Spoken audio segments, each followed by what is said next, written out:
தலைமை பண்புல முதல்ல என்ன குணம் வரும்?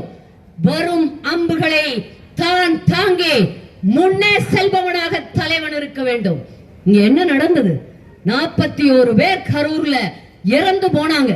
அந்த பையன், அந்த நடிகர் எல்லாரும் சொல்றாங்களே, அப்பாடி அவர் பேரை சொல்ல கூட எனக்கு பிடிக்கல. அந்த நடிகர், உங்க வீட்டுல பசங்க எல்லாம் இருப்பாங்க, இங்க கேட்டுட்டு இருக்கவங்க இருப்பாங்க, சிறு பையன்கள், இளைஞர்கள், சினிமாவை பாருங்க.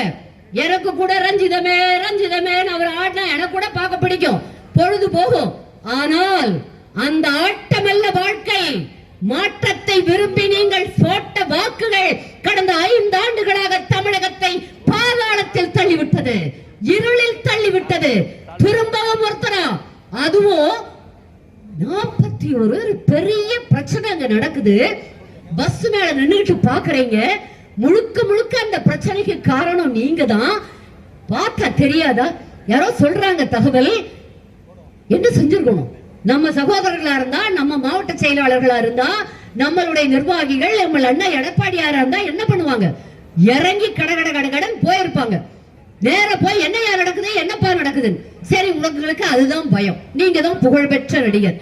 குறைந்தபட்சம் அந்த பஸ்ஸுக்கு மேல நின்னுகிட்டாவது மைக்க புடிச்சு என்னப்பா நடக்குது, என்ன நடக்குது, என்னுடைய தொண்டர்களுக்கு, என்னை காண வந்த ரசிகர்களுக்கு என்ன நடக்குதுன்னு கேட்கறதுக்கு ஒரு யோக்கியதை இருந்ததா அந்த நடிகனுக்கு? புரட்சி தலைவருக்கும் நீயும் ஒண்ணா? புரட்சி தலைவருக்கு சமானமானவடா நீ? என்ன அக்கறாங்குவான்? இறங்கி போனப்போ அந்த பொதுச் செயலாளர் புஸ்ஸின்னு ஒருத்தர் இருக்காரு, அந்த புஸ்ஸி வந்து கூட போனாராம்.